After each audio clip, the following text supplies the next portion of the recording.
일본 예능의 야심작이죠. 불량연애2 1기가 이렇게 막을 내렸습니다. 다 끝났으니까 한번 말해 볼게요. 이슈가 됐던 게 몇 가지 있었거든요. 첫 번째는 출연자들의 과거 썰입니다. 예를 들면 자기 반성 같은 걸 막 하잖아요. 카즈군이었던 걸로 기억나는데 이제 세 보이고 싶어서 사람 몸에 불 붙인 적이 있었다. 이거 가지고 시청자들 사이에서 논란이 좀 있었습니다. 아무리 방송이라지만 선이란 게 좀 있어야 되지 않냐, 저런 짓 하고도 너무 떳떳한 거 아니냐 등등 뭐 부정적인 의견이 많더라고요. 저는 사실 이거에 대해서는 반대 의견이거든요. 방송이란 게 그렇잖아요. 일단 관심을 끌어야 합니다. 화제성이 있어야 되는데 이 제작진 입장에서 정말 땡큐였을 것 같아요. 이 사람들이 공인이거나 연예인은 아니라고 보거든요.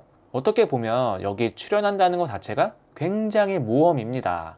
자기 과거 잘못도 그렇고 이렇게 욕먹는 거랑 출연료랑 다 자기들이 알아서 계산해 가지고 아마 출연했을 거라고 보고요. 제작진 측도 이런 거 저런 거 다 계산해 보니까 출연시키는 게 훨씬 이득인 거지. 사회적인 무리, 사람 안 변한다는 게 국룰이긴 하겠지만 뭐 이건 성인 기준이라고 보고요. 저는 어쨌든 이 카즈군 같은 경우는 아버지랑의 그런 에피소드도 있었어 가지고 저는 개인적으로 응원하는 입장입니다. 네. 두 번째도 첫 번째랑 연결되는 것 같은데 일단 출연자들 직업군, 아마 한국 시청자들한테는 카바쿠라도 그렇고 호스트바도 그렇고 굉장히 좀 뭐랄까 이질적, 충격적, 친숙하진 않잖아요. 근데 이제 보다 보니까 이 일본 문화에 대해서도 어느 정도는 좀 수용해줘도 되겠다 싶었던 게, 일본은 이런 카바쿠라나 이 호스트 클럽 같은 접객객이 상당히 발달해 있잖아요. 우리나라랑 다르게 이런 일들이 단순히 음성적으로만 존재하는 것도 아니고 법으로 아예 어떤 하나의 영업 형태로 분류를 해놨다고 합니다. 이제 나라에서 허가를 하고 관리를 하는 그런 업종이라고 하고요. 일본에서는 이 카바쿠라, 호스트 클럽처럼 손님을 접대하며 술이나 유흥을 제공해주는 업종을 접대 음식점 영업으로 분류하고 있다고 하더라고요. 결론은 뭐다? 이 출연자들 직업이 카바쿠라나 호스트라고 해가지고 무슨 불법으로 음지에서 일하는 사람들은 아니다. 네, 뭐 이 정도로 한번 정리해 보겠습니다. 물론 어디까지나 제 개인적인 의견이고요. 우리나라 정서랑 안 맞을 수도 있다는 것도 인정합니다. 본격적으로 이제 8화부터 간단히 리뷰해 볼게요. 규칙 위반자는 아슨이었죠. 제가 지난 영상에서 마군이나 아슨일 거라고 말씀드렸잖아요. 와, 근데 이유가 전혀 예상 바뀌더라고. 이 정도면 진짜 알코올 중독 아닌가요? 텀블러에 몰래 소주를 넣었더라고. 근데 그걸 우연히 히카루가 먹은 거지. 하필 히카루가 이 알코올 알레르기가 있더라고요. 뭐 끝까지 꼰지른 게 아니라고는 하는데 저 같으면 바로 얘기했을 것 같습니다. 당사자든 목격자든 아니 사람이 죽을 뻔했는데 당연히 1분이라도 빨리 말해서 구급차를 불렀어야죠. 근데 또 퇴학은 아니고 정학이래. 이중잣대 아닌가요? 물론 필로땡이랑 소주랑은 급이 다르긴 합니다만 그때 그 시즌1 출연자 얌보였죠, 얌보. 얌보가 이거 보면서 좀 억울했을 것 같습니다. 정학이 뭔가 봤더니만 며칠 나갔다 오는 거더라고요. 오히려 개꿀 아닌가요? 다른 사람이었다면 모르겠는데 아슨이 막 나가고 싶다고 했잖아요. 이 정도면 노린 게 아닌가 싶을 정도로 뭔가 아다리가 맞더라고요. 제작진 측에서도 퇴학시키기에 너무 무리였던 게 아닐까 싶습니다. 이걸로 얀보는 의문의 1패 추가입니다. 사실 제가 좀 울컥했던 장면은 이후 장면이었어요. 핫장이 지난화에서 자기 과거를 털어놓는 시간이 있었잖아요. 아빠가 시한부 판정을 받았었는데 새엄마가 아빠를 밤낮으로 간호해줬다. 덕분에 기적적으로 아빠가 살아있다. 뭐 이런 얘기였던 걸로 기억하는데 새엄마한테 미안하고 고맙다고 전화를 하더라고요. 솔직히 초혼 부부라도 서로 막 꼴배기 싫어가지고 등 돌리고 사는 부부들 굉장히 많잖아요. 재혼 가정인데도 저렇게 몇 년간 뒷바라지를 다 해줬다는 게 저는 개인적으로 참 뭉클하더라고요. 네.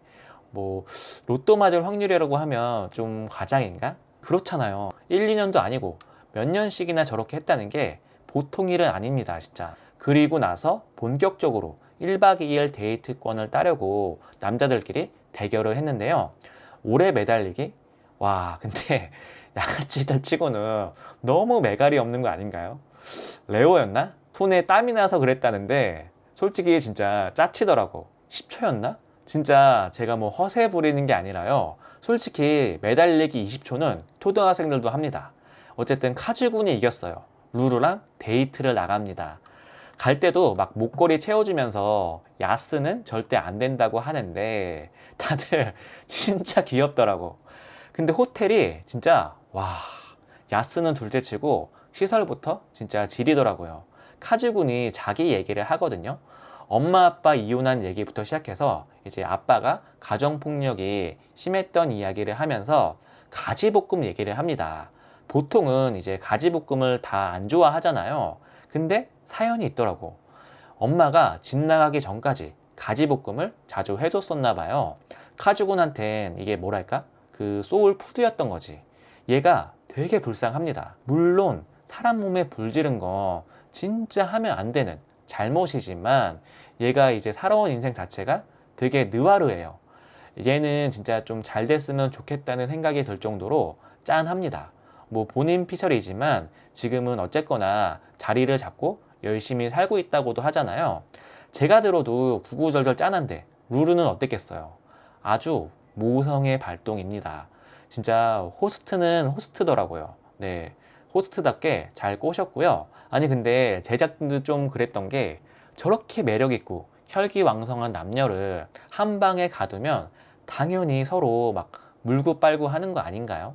뭐 야스는 안 했다고 하는데 카메라가 없었으면 100% 했습니다. 혹시나 이 카메라 없는 데 가서 둘이 뭔가 했을 수도 있겠더라고요. 네, 자, 9화로 넘어갑니다. 아슨이 돌아왔어요. 근데 마곤이랑 살짝 트러블이 있습니다. 손가락을 잃은 게 술 먹고 실수해서였어. 저는 야쿠자 나오면서 잘린 거라고 생각했거든요. 근데 그 전에 이미 없었습니다. 네, 사실 저도 술 좋아하는 여자는 좀 별로거든요. 제가 태어나서 했던 실수 중에 거의 70%가 이 술을 먹고 했던 실수 같아요. 그래서 그런지 그만큼 이제 남자든 여자든 술은 안 마실수록 좋다고 보고요. 물론 기분 내거나 회식 같은 거 할 때 적당히 한두 잔 정도는 어쩔 수 없다고 하더라도 이 아슨처럼 몰래 훔쳐먹을 정도면 아무리 예뻐도 마음이 확 식었을 것 같습니다. 미리 얘기하자면 이 마지막 회 시작 부분에서도 아슨이 또 술 때문에 실수할 뻔 하거든요. 끝났다고 봅니다. 네, 못 고쳐요. 이제 루루랑 카즈군이 돌아옵니다. 둘 다 얘기를 했어요. 물고 빨고 다 했다. 그리고 타이짱 보기 좋게 차였고요.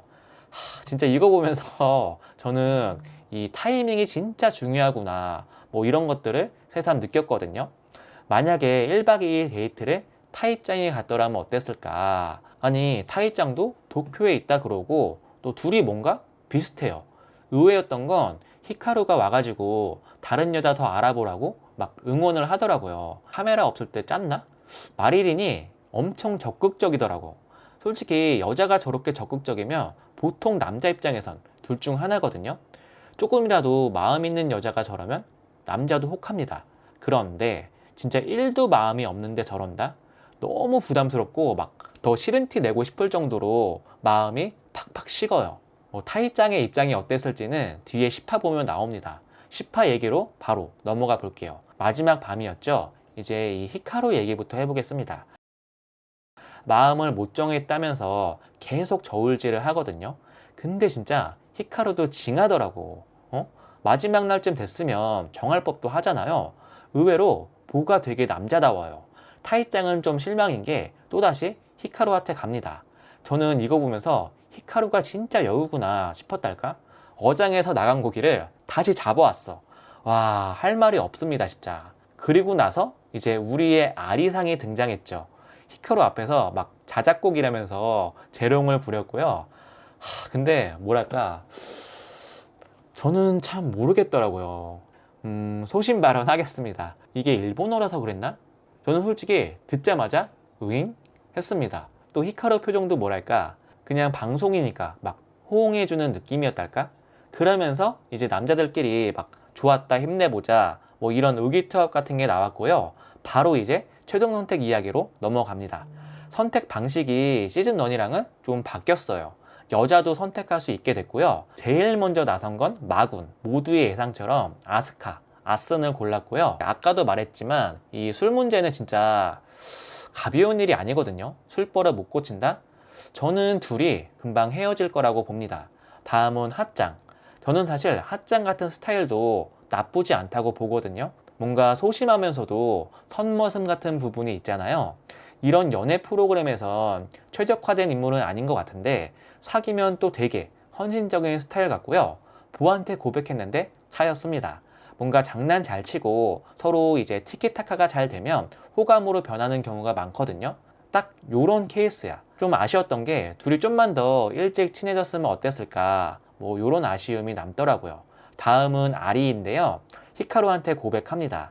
주저리 길었는데 결국엔 예뻐서 좋았다, 어장까지 신중해 보여서 좋더라, 뭐 제대로 콩꼈다, 요런 느낌이었고요. 보도 이제 고백합니다. 네 쌩얼에 반했다, 어장 관리 당했어도 나는 너가 좋다. 뭐 결론은 아리랑 이어졌고요. 다음은 마리린. 마리린은 타이짱을 선택했죠. 다른 사람 좋아하는 데서 포기했었다. 그치만 후회하고 싶지 않아서 고백한다. 솔직히 이제껏 그 마리린이 했던 빌런 짓들을 생각하면 응원하고 싶진 않았어요. 근데 직진하는 게 또 되게 멋있더라고. 결론은 잘 안 됐습니다. 마리린은 이 바나나 아저씨랑 잘 되면 어떨까 싶기도 하고, 네, 뭐 그렇습니다. 다음은 카즈군이죠. 루루를 선택합니다. 인생에서 처음이고 어쩌고 하는데 솔직히 직업 때문에 그런 건지 몰라도 진정성이 좀 안 느껴졌달까?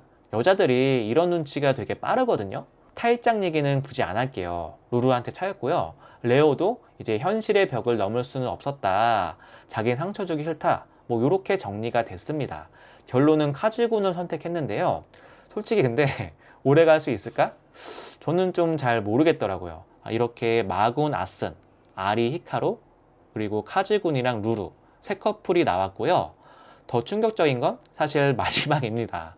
와, 진짜 도파민이 진짜 와 미쳤더라고요. 제작진이 마지막에 타이짱을 따로 불러요. 그러더니만 이제 기회를 한 번 더 주겠대. 폭주족 누나들이랑 문신족 형아들이랑 이제 막 쳐들어오면서 불량연애 시즌2 2기가 시작된다, 뭐 요러고서 끝났거든요. 와, 진짜 이건 좀 신박했어요. 전혀 예상을 못했고요.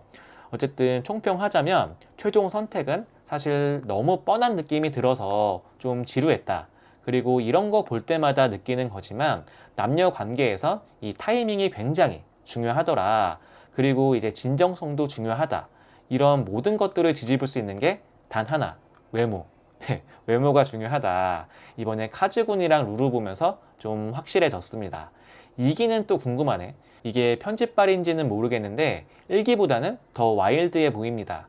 어쨌든 시즌3가 아니라 시즌2, 2기라고 하니까 바로 또 시작할 것 같고요. 2기도 한번 기대해 보겠습니다. 네, 이번 영상은 여기까지고요. 영상 좋으셨다면 좋아요랑 댓글 많이 부탁드리겠습니다. 시청해 주셔서 감사합니다. 그럼 오늘도 좋은 하루 되세요.